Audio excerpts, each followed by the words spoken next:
రాజ్యాంగబద్ధమైనటువంటి బాధ్యత కలిగినటువంటి పదవిలో ఉన్న మంత్రి గారు పవన్ కళ్యాణ్ గారు ఈరోజు రాష్ట్రంలో ఎక్కడ చూసినా కుల ప్రస్తావన మత ప్రస్తావన తెస్తూ మతాల మధ్య చిచ్చు పెట్టే విధంగా మాట్లాడుతున్నారనేటువంటిది ఈరోజు జరుగుతున్నటువంటి చర్చ. మరి ఒక ఉగ్రవాద దాడిలో జనం చనిపోయినా లేక ఇంకెక్కడ ఏదైనా ఉదంతం జరిగినా ప్రతి చోట తిరుపతి అయినా ఇంకొకటైనా కూడా మతాల ప్రస్తావనే తీసుకుని వస్తూ మతోన్మాదాన్ని మత చిచ్చుని తీసుకుని వచ్చే విధంగా ప్రయత్నం చేయటం ఏమిటనేటువంటిది ఒకవైపు అయితే, పేదలకు అన్యాయం జరుగుతూ ఉంటే తన నియోజకవర్గంలో ఉన్నటువంటి పేదలు అన్యాయానికి గురైతే కనీసంగా పట్టించుకోకుండా నాకు కులం అంటే నచ్చదు, మతం అంటే నచ్చదు, మత ప్రమేయం లేనటువంటి రాజకీయం అని పార్టీ అని చెప్పుకుంటూ ఎస్సీ ఎస్టీలు అని అంటుంటే ఎందుకు ఊరుకుంటారు మీరు, నేను ఊరుకోను అని మాట్లాడి ఏ కులం కూడా వెనకేసుకురాదు. రెడ్డి సామాజిక వర్గం వెనకేసుకురాదు, కాపు సామాజిక వర్గం వెనకేసుకురాదు, కమ్మ సామాజిక వర్గం వెనకేసుకురాదు. ఏ సామాజిక వర్గం కూడా దళితులతో సహా బీసీలతో సహా అన్ని కులాల్లో మనవాడు తప్పు చేస్తే నిలదీయాలి. ఫస్ట్ మనం నిలదీయాలి మనవాడు తప్పు చేస్తే. లేకపోతే ఏమైపోద్దంటే ఓట్లు పోతాయేమోనని చెప్పి, అసలు ఓట్లు కాదు, పవన్ కళ్యాణ్ మీ బంధువు అయితే ఏంటి, మీ అన్న అయితే మీ తమ్ముడు, పవన్ కళ్యాణ్ తప్పు చేస్తే పవన్ కళ్యాణ్ కూడా శిక్ష పడాలి. పవన్ కళ్యాణ్ కూడా ఈరోజు అదే ఎస్సీ ఎస్టీలకు అన్యాయం జరిగితే కనీసంగా స్థానిక ఎమ్మెల్యేగా కూడా స్పందించినటువంటి వ్యక్తి ఎవరిని చూశామనంటే మంత్రిగా ఉన్నటువంటి పవన్ కళ్యాణ్ గారిని చూశామని అక్కడికి వెళితే, నేను మల్లాం గ్రామం వెళితే అక్కడ ఉన్నటువంటి ప్రజలు చెప్తున్నటువంటి విషయం. రాలేదు సరికదా సార్, ఎక్కడ కూడా మాట్లాడలేదు సార్.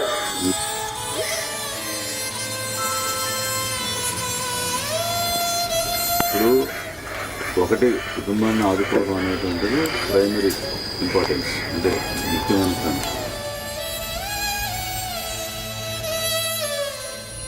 మీరు శ్రీకాకుళంలో ఒక కాపు కమ్యూనిటీకి చెందిన వ్యక్తి చనిపోతే వెళ్తారు, కావలిలో ఒక బలిజ కమ్యూనిటీకి చెందిన వ్యక్తి చనిపోతే వెళ్తారు.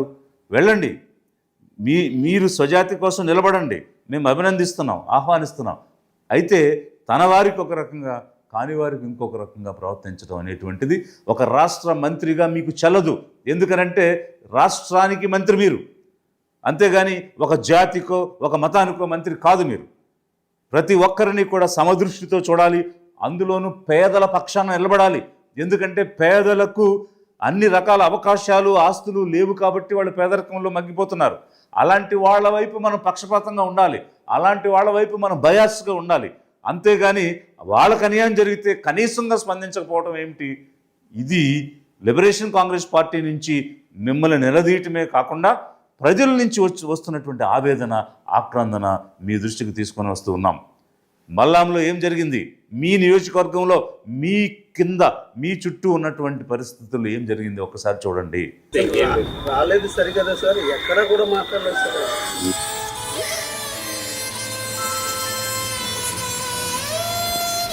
ఇప్పుడు ఒకటి కుటుంబాన్ని ఆదుకోవడం అనేటువంటిది ప్రైమరీ ఇంపార్టెన్స్, అంటే ముఖ్యమైన. జల్లి బాబు అనేటువంటి ఇంటిలో, ఒక కాపు కమ్యూనిటీకి చెందినటువంటి వ్యక్తులు ఇంటిలో ఎలక్ట్రిసిటీ ప్రాబ్లం వస్తే సురేష్ అనేటువంటి ఒక షెడ్యూల్ కాస్ట్కి సంబంధించినటువంటి వ్యక్తి వెళ్ళి రిపేర్ చేసినటువంటి సందర్భం. మరి ఆ సందర్భంలో ఏం జరిగింది, కరెంట్ షాక్ కొట్టి అతను చనిపోవడం జరిగింది. మరి ఆ విధంగా చనిపోయినటువంటి వ్యక్తి నిరుపేద కుటుంబానికి చెందినటువంటి వాడు. నేను వెళ్ళి చూశాను.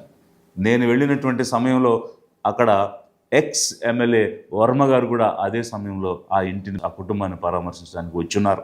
ఇల్లు లేక ఇల్లు కట్టుకోవాలని పునాది వేసుకుని గుడిసెలో నివసిస్తున్నారు. 2 సంవత్సరాల నుంచి స్తోమత లేక వాళ్ళు ఇల్లు నిర్మాణం చేసుకోలేకపోయారు.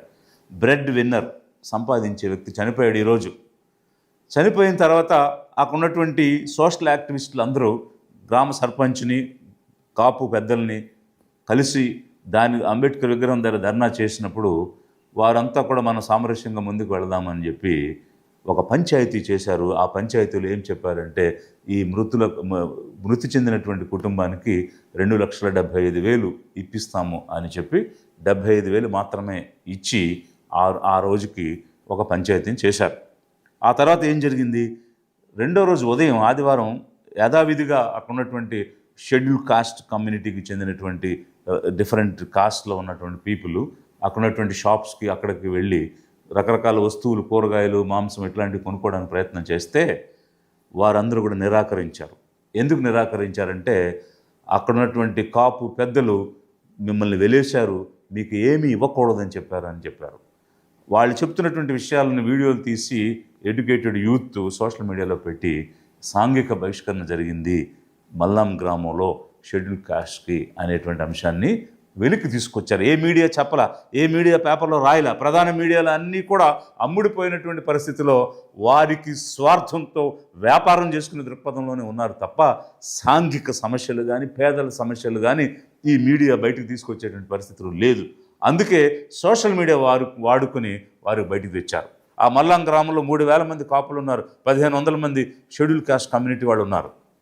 వాళ్ళు వీళ్ళని బహిష్కరణ చేశారు. మరి స్థానిక శాసనసభ్యునిగా మీ బాధ్యత ఏమిటి? స్థానిక శాసనసభ్యునిగా ఆ ఆఫీసర్స్కి ట్రాన్స్ఫర్లు చేయడానికి రికమెండేషన్ లెటర్లు ఇవ్వడము, లేకపోతే నాకు ప్రమేయం లేకుండా ఇక్కడ ఇసుక లారీ వెళ్ళకూడదు, లేకపోతే ఒక కాంట్రాక్ట్ రాకూడదు అని చెప్పడమా? లేకపోతే ప్రజల సమస్యలు పరిష్కరించడం కోసం ప్రజాప్రతినిధిగా మీరు ఎన్నికయ్యారా? ఈరోజు రాష్ట్రంలో ఏం జరుగుతుందంటే ప్రజాప్రతినిధులుగా ఎన్నికైనటువంటి ఎమ్మెల్యేలు ఆ ప్రతినిధులుగా చట్టసభలోకి వెళ్ళి అసెంబ్లీలో చట్టాల గురించి మాట్లాడి కార్యనిర్వాహక వర్గం ఎగ్జిక్యూటివ్ మినిస్ట్రీ ఏ విధంగా పనిచేస్తుంది, వారు పనితీరు ఎలా ఉందని రివ్యూ చేయటం మానేసి ఉద్యోగుల రికమెండేషన్ లెటర్స్, ఇసుక లారీల గురించి, మైనింగ్ గురించి వెళుతున్నారు. అది అసలు వాళ్ళ ఉద్యోగమే కాదు, వాళ్ళ డ్యూటీనే కాదు. మరి మీ నియోజకవర్గంలో చనిపోయిన వ్యక్తి ఒక జనసేన క్రియాశీలక సభ్యుడు. ఎన్రోల్మెంట్ కూడా చేస్తున్నారు, సభ్యత్వానికి సంబంధించినటువంటి ఎన్రోల్మెంట్ ఉంది, ఒక ఐడెంటిటీ కార్డు ఉంది. పార్టీ వర్కర్, జనసేనకు సంబంధించినటువంటి వ్యక్తి చనిపోయాడు, ఎలాంటి స్పందన లేదు. కార్యకర్తల కోసం వెన్నుదన్నుగా నిలబడే జనసేన పార్టీ ఇదా? జనసేన అధ్యక్షుడు మీరా? ఇది ప్రజల తరపున లిబరేషన్ కాంగ్రెస్ పార్టీ నుంచి నేను అడుగుతున్నాను, ప్రశ్నిస్తున్నాను. ఎందుకు మీరు కావలి వెళ్ళారు, అక్కడ పరామర్శించారు, ఆహ్వానిస్తున్నాం, అభినందిస్తున్నాం. 50 లక్షలు ప్రకటించారు ఆ కుటుంబానికి. పెద్ద ఎర్నింగ్ మెంబరు చనిపోయాడు కుటుంబంలో, మసూదన్ గారి కుటుంబంలో. సో మనందరి తరపున, మీ అందరి తరపున, పార్టీ తరపు నుంచి ఆయనకి ఒక 50 లక్షల రూపాయలు ఆయన కుటుంబానికి అందజేస్తున్నారు. కమ్యూనిటీ కోసం నిలబడ్డారు, ఒప్పుకున్నాం. కానీ పేదల కోసం కూడా నిలబడాలి కదా. నేను లిబరేషన్ కాంగ్రెస్ పార్టీ నుంచి గతంలో ఒక రిక్వెస్ట్ చేశాను మీకు. ఏమంటే మీకోసం పనిచేసిన జాతి కోసం మీరు నిలబడరా? మీరు నిలబడాలి. మీకు అసెంబ్లీలో, పార్లమెంట్లో అత్యధిక స్థానాలు 164 ఎమ్మెల్యేలు ఉన్నారు, ఎంపీలు ఉన్నారు, మీ తరపున గవర్నమెంట్ నిలబడుతుంది. కాబట్టి కాపుల చిరకాల వాంఛైన రిజర్వేషన్స్ని మీరు కాపుల కోసం తీసుకురండి అని గతంలో మీకు రిక్వెస్ట్ చేయడం జరిగింది. ఇప్పుడు కూడా నేను రిక్వెస్ట్ చేస్తున్నాను, మీరు అండదండగా నిలబడటంలో తప్పు లేదు. కానీ పేదల తరపున కూడా అదే అండదండలు మీరు ఇవ్వాలి అని లిబరేషన్ కాంగ్రెస్ పార్టీ నుంచి నేను డిమాండ్ చేస్తున్నాను. అక్కడ ఏం జరిగింది? సాంఘిక బహిష్కరణ జరిగితే ఆర్డీఓ వచ్చి వారి మీద కేసు పెడతానని చెప్పి, అదే ఎవరైతే బహిష్కరించారో ఆ కాపు దగ్గరికి వెళ్ళి వాళ్ళతో మాట్లాడి తిరిగి వచ్చి మీరు సామరస్యంగా ఉండండి, కేసులు ఏమి వద్దు అని చెప్పి పీస్ కమిటీ వేసి వెళ్ళిపోయారు. తప్పది. ముందు కేసు పెట్టాలి, కేసు రిజిస్టర్ చేయాలి. చేసిన తర్వాత రోజు తెల్లవారు లేస్తే ముఖముఖాలు చూసుకోవాలి, కలిసి జీవించాలి, కలిసి నడవాలి. కాబట్టి మీరు సామరస్యంగా ఉండండి అని చెప్పి ఒక పీస్ని, శాంతిని అక్కడ నెలకొల్పడం అనేటువంటి దానిలో తప్పు లేదు. కానీ బహిష్కరణ జరిగినటువంటి అంశాన్ని మీరు రికార్డులోకి తీసుకురాకుండా దానిని మారేడుకాయ చేసే విధంగా చేయడం అనేటువంటిది కరెక్ట్ కాదు అనేది ఒకవైపు అయితే, మరి మీ కమ్యూనిటీకి చెందిన వ్యక్తి చనిపోతే జనసేనకు సంబంధించిన వ్యక్తిని 50 లక్షలు అక్కడ ఇచ్చారు కదా. మరి పేదవాడు, కనీసం నివసించడానికి ఇల్లు లేనివాడు చనిపోతే అక్కడెందుకు మీరు జనసేన నుంచి 50 లక్షలు ఇవ్వలేదు? సింహాచలంలో గోడ కూలి చనిపోతే ప్రభుత్వం 25 లక్షలు ప్రకటించింది. అక్కడ యాక్సిడెంట్ జరిగింది, ఇక్కడ యాక్సిడెంట్ జరిగింది. ఇతను కూడా కరెంట్ షాక్ కొట్టి యాక్సిడెంటల్గా చనిపోయాడు. 39 సంవత్సరాలు ఉన్నటువంటి వ్యక్తి, bread winner of the family. ఈరోజు ఫ్యామిలీ వీధిని పడిపోయింది, జీవనోపాధి లేకుండా. మరి అక్కడెందుకు 25 లక్షలు సీఎం రిలీఫ్ ఫండ్ నుంచి ఇప్పించలేదు? స్థానిక శాసనసభ్యునిగా మీ బాధ్యత కాదా? లిబరేషన్ కాంగ్రెస్ పార్టీ నుంచి మేము డిమాండ్ చేస్తున్నాం, ప్రభుత్వ పరంగా వచ్చేటువంటి 25 లక్షలు ఈ సురేష్ కుటుంబానికి ఇచ్చి తీరాలి.